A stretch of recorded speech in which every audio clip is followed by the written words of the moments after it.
Hey everyone. So I'm just going to go ahead and do a video for you today because I know you're all out having so much fun on your holidays. So let's go ahead and get rolling. But first, I want to give us a moment to arrive. Nice deep breath. Release anything that does not need to be here with us. You can shake it off. Shake it off. This morning I pulled the Joy card, and I also pulled this card from a different deck, beautiful deck by, here, I'll show you in a moment, Diane Gibbons, also depicting joy. This is the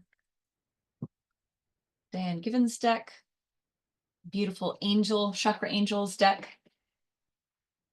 Joy.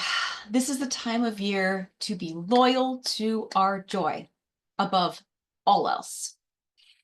We have so many excuses during the year to not, to prioritize other things. And the holidays are the one time of year when, no, those excuses are often not there anymore. They're taken away.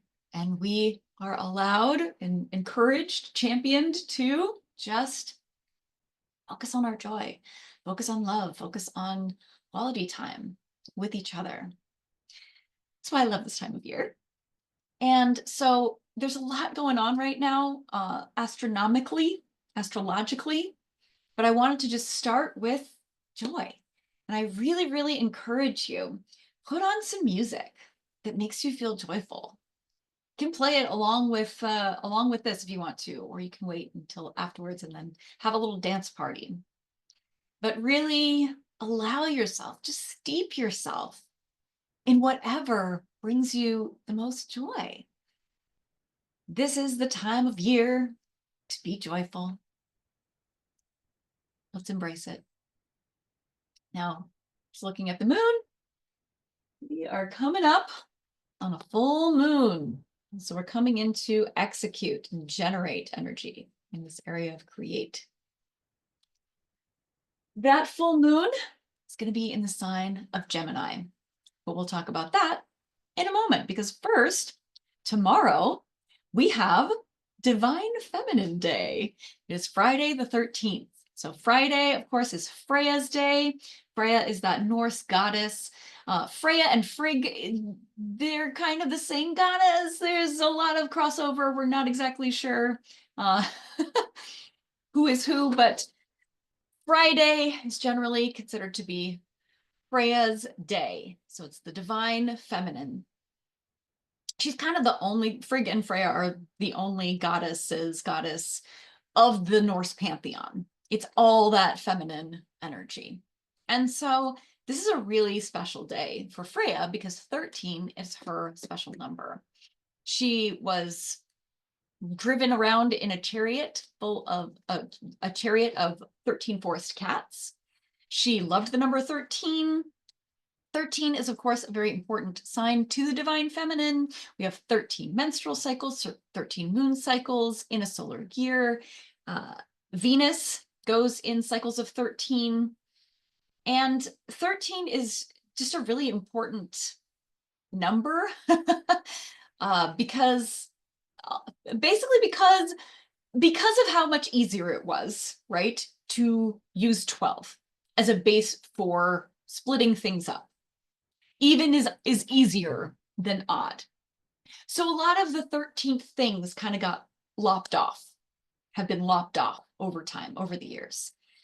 And just like Ophiuchus, right? So we're in Ophiuchus territory right now, and we have this 13th sign that never was, and we've got the 13th Friday, right? Friday the 13th.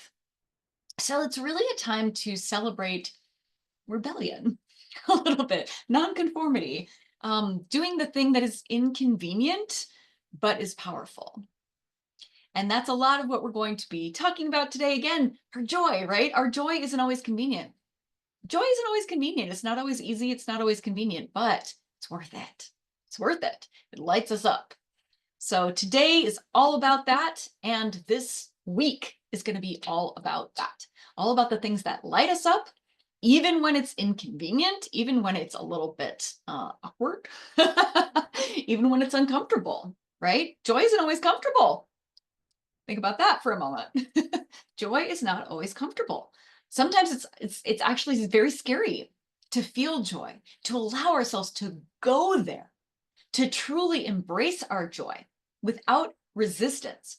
We have a tendency to pull back from joy, right? We don't want to look foolish. We don't want to be too enthusiastic. We want to be cool, right? We want to be reserved. And when we allow ourselves to go fully into joy, we have a tendency to think, oh, well, I'm setting myself up for a fall. I'm setting myself up for disappointment. If I believe that everything's working out for me, if I believe that the universe has my back, if I believe that I have the right to be joyful, maybe I'm going to be disappointed. Maybe I'm going to be hurt. And so we hold ourselves back, pull ourselves back. I really, really encourage you right now, don't pull yourself back. Don't pull back, pull away from what brings you joy. Allow yourself to go there and to fully be in your joy. All right, now on Saturday, the 14th, let's talk about the full moon. But first, I'm going to move this because that wasn't working for me as well as I wanted it to. Much better. Okay. The full moon of magic in Gemini. So we have the full magic moon on Saturday. This is the moon that is the last moon of the year. So it's sometimes called the Yule moon, sometimes called the cold moon, sometimes called the winter moon. This is the moon that I call the magic moon because this is the time when our magic is the most palpable. Our magic of focus, our magic of hope, our magic of light in the darkness, our ability to hold on to that light, that spark, that joy, even when everything around us doesn't seem to fit. It's cold, it's dark, there's scarcity, right? We can still experience abundance. We can still experience joy. We can experience this at any time, no matter what is going on outside of us. And that is fucking magical. And so that's why I call this the magic moon. And this one is happening in the sign of Gemini. Now that's significant because Jupiter has been retrograde in Gemini for a while now. And Mercury has been retrograde in the sign of Sagittarius. But those two, Gemini and Sagittarius, they're kind of on opposite sides of the zodiac, and they feed into each other. I know this because I have a sun sign, Sagittarius, and a moon sign, Gemini. And so there's a lot of crossover here and a lot of communication, frankly, between the two of them. Mercury, communication, Gemini, communication. All right. So Mercury rules Gemini. It's another way that these two are kind of in communication right now. And so these retrogrades have really kept us looking backwards, looking at the past, re-examining, reintegrating, rediscovering old lessons that have to do with communication. Maybe it's about communications that we received growing up that we took on as truths that we're discovering, oh, that's not true at all. Maybe it's communications that we gave. Maybe it's a style of communication that we've been using that we're realizing that doesn't work for me. Maybe it's communications that we will no longer accept or that we are accepting only in a certain way. Maybe it's communications that we want to accept more of or that we want to give more of. But notice, just think about for a moment, what are these things that have been coming back recently from your past, things that have been popping up again, people, experiences, memories that have been popping up lately that have to do with communication. That was what that was all about. And I say was because it's about to change. It's about to shift. Because this full moon is happening right before Mercury goes direct on Sunday. So on Sunday, the 15th, Mercury stations direct. And we have this shift back to the future, right? Back to the present, back to the future. Letting go of the past, we can release that. We can trust that those lessons have now been integrated. And we have a +1 to articulating what we've learned, those insights. So when that happens on Sunday, you'll have this opportunity to kind of look at it and go, oh, this was the lesson that I learned. You can share that. I would love for you to come into the group, Mighty Networks group, and share. What were those lessons? What did you learn? And how are you integrating that moving forward? So I have an affirmation that I want to share for that full moon and for this shift back into Mercury going direct. And it's anything I lose by being my authentic self and showing up with my authentic energy is not a loss at all. It is an alignment. There you go. Hi, kitty. My kitty is attacking my chair here. So this full moon, the ritual that we're going to do is actually what I'm going to set you up for today. But I want you to complete this on the full moon if you are able. You can do it today if this is the time that you've set aside to do that. That's great, or whenever you're watching this video, this replay. Now is good, but I really encourage you, if you can, to do at least some of this on the full moon, because it's going to be even more powerful, even more auspicious. All right. Now, looking ahead to the 17th, it's my birthday, and Saturnalia begins. Now, Saturnalia is a carnivalesque holiday where everything is topsy-turvy and upside down and inside out. This is one of these days where all of the usual rules don't apply. And it actually was a long, it wasn't just one night, right? This is part of why we have the Yule that lasts 12 nights, because Saturnalia used to last 12 or so nights, okay? It kind of depends on the calendar, but it could last for up to 12 nights. And it is, again, a time when the usual rules were suspended. Slaves were not allowed to work during this time. They were not allowed to work. And they were treated with something approaching respect and kindness, okay? They were kind of celebrated in an ironic way during this time. There was a lot of gift giving as well. The usual stuff that you would expect, a lot of homemade stuff. Candles was a really common one. In fact, it was really common for slaves to get a candle from their master during Saturnalia. And it was a really long taper, and they would try to make it last until the next Saturnalia. So it was really taboo, actually, to buy gifts. That was considered crass. It's almost like showing up to a potluck with store-bought cookies, right? It's just sort of considered cheap in a way. Ungenerous with your own gifts and yourself and your time. So things have obviously shifted quite a bit from there, but I really encourage you this year, as we come into Yuletide, lean back into that. Lean back into, what can I make? What can I create? What can I give of myself? What are gifts of time that you could offer instead of material stuff?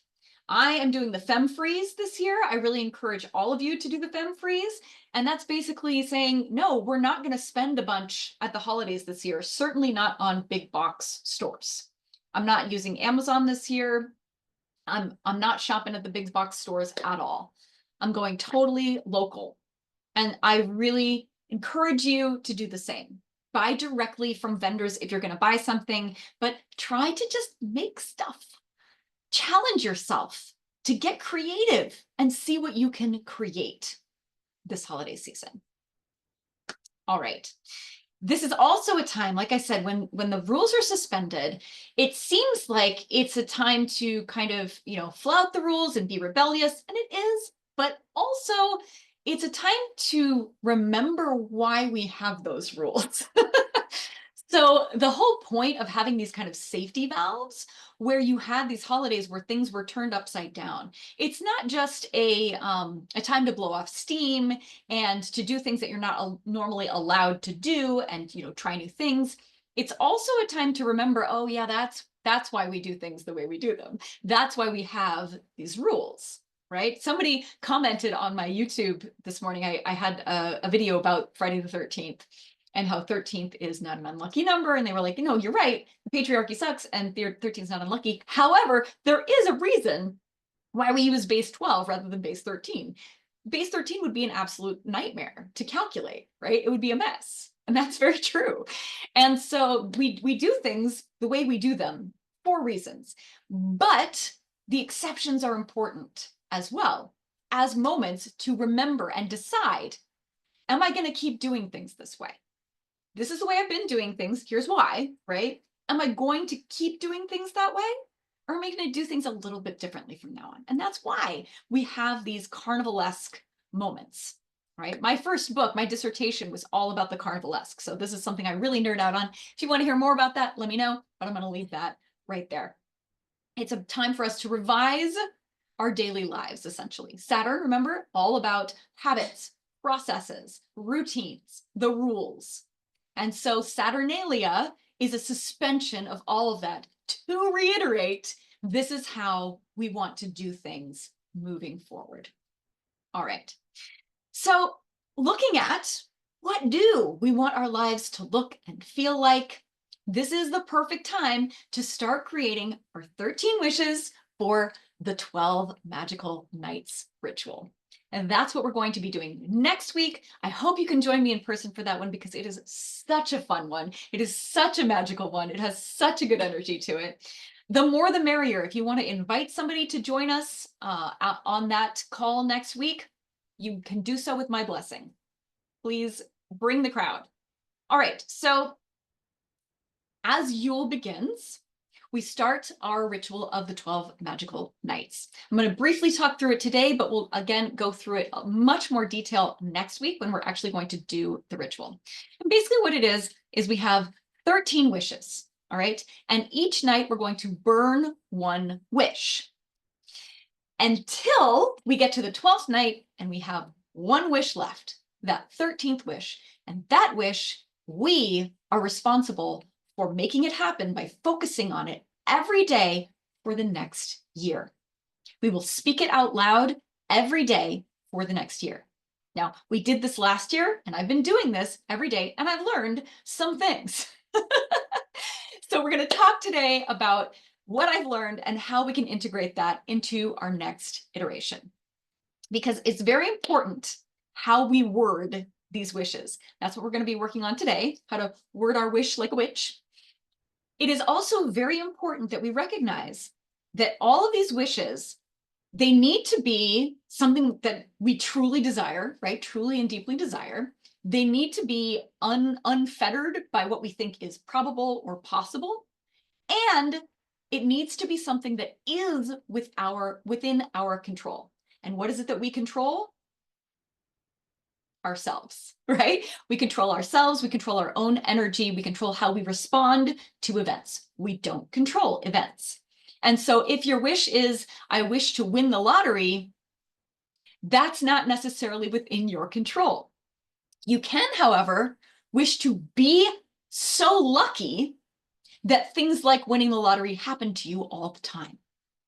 Because if you consider yourself a lucky person and change your mindset to believe and know that you are a lucky person, that is within your control.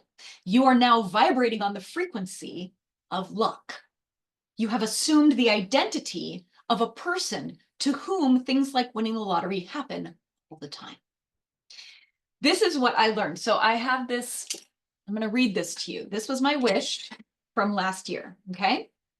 True wealth flows to me continuously, filling my life with opportunity, generosity, freedom, and fun. Now, first of all, I want to say that was the one wish that I was really hoping that I didn't get as my 13th wish, because I had no idea how I was going to make that happen. It's the one thing that felt so far-fetched to me, right? That I was like, there's no way. And of course, that's the one I got. And I've been saying that affirmation every day for the last year. And it absolutely has made a difference. However, I realize now in looking back that the way I phrased it is not an I statement. I did not put the power with me. I put the power with wealth, something outside of myself that flows to and through me, but I don't control that flow, right? And so what I could have done, probably should have done, right? I hate shoulds, but there we go, is to phrase it as, I know that true wealth flows to and through me continuously, filling my life with opportunity, generosity, freedom, and fun. That puts the power back here. It's an I statement. And so all of our wishes are going to be I statements. They are not always going to be I am statements, however, because we're going to go through and create a bunch of these for all of the chakras. But I want to give you your 3 rules first. So how to word your wish like a witch. 3 rules.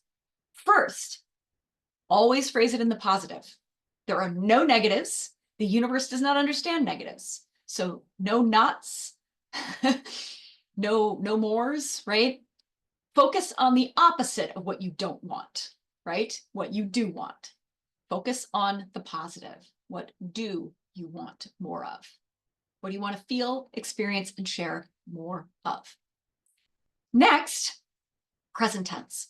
This is not in the future. This is not I wish I had or I wish I could have. Okay, no. This is I have now. I am assuming the identity of the person who has, who is, who does, who feels, all of that. Okay, present tense. And finally, it needs to be clear and specific. Remember, it's like working with the genie. If you are vague, if you say something that could be misinterpreted, I promise you, it will be misinterpreted. So make sure you're being as clear and specific as you possibly can about what it is that you want. All right.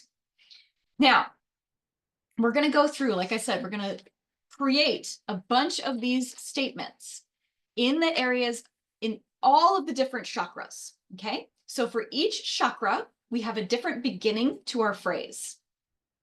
It always starts with I, but the word after it changes depending on the chakra. So we're going to go through each chakra. And like I said, on the full moon, challenge you if actually, when Mercury goes direct, if you're having trouble on the full moon, do it the next day. Okay. Don't sweat it. If it's difficult for you, just put it down, come back to it, because when Mercury goes direct, again, you're going to have that +1 to articulation, communication, writing. So this is a great thing to do this weekend, Saturday or Sunday. Here we go. We start with the root chakra. I am. I am. So our statements start with I am. I am free. I am beautiful. I am powerful. I am. Okay. Next, we have the sacral chakra. Orange. So root is red, sacral chakra is orange. This is I feel. I feel joy. I feel enthusiasm. I feel wonder. I feel love. I feel beloved. I feel passionate. I feel. Next, we have the solar plexus, yellow. And that is I do. So it's an I and then a verb, an active verb. I attract. I create.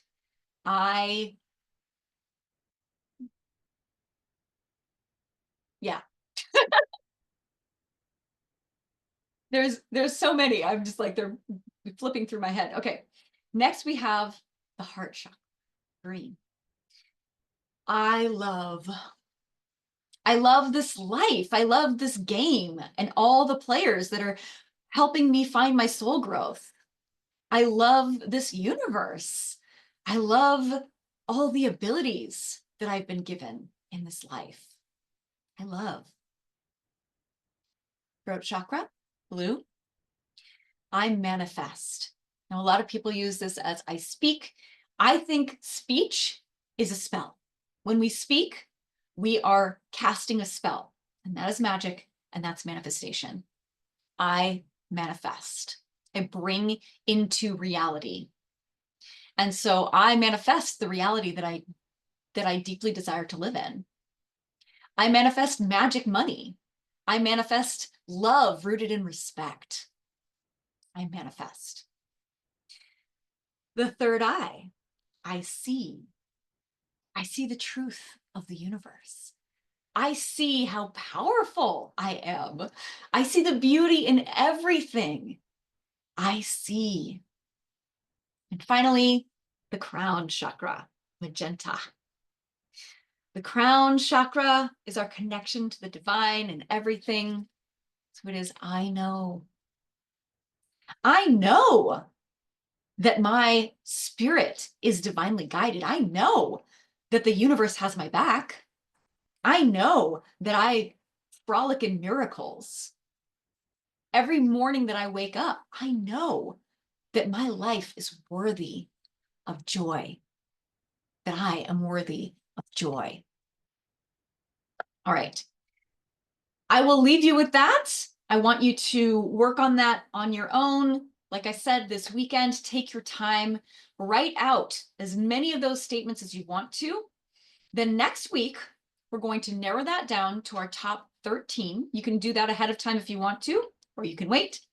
We'll narrow it down to our top 13 by combining them as necessary. So we're going to find some that like, oh, I like this one and this one, but they're kind of similar. So we're going to combine them. We're going to kind of boil it down to the top 13 that really capture the essence of this is what lights me up. This is who I want to be. This is the life I want to be living. Okay, this is for me. That's what we're going to do. And then we're going to set it up for our 12 Magical Nights ritual. So there's a couple of things that I want you to have ready next week. A pine cone or a jar. Okay, you have the choice. A pine cone or a jar. 13 bay leaves or 13 slips of paper. Either way works. It's really up to you. And then we have a Sharpie if you're going to be writing on the bay leaves, or a pen if you're going to be writing on the slips of paper. All right. Thank you so much for joining me today. I hope you feel joyful. Go listen to some music, like I said, that lights you up. Throw yourself a dance party. Have yourself a time. I want you to really revel in this time of joy. And I will see you next week for Yuletide.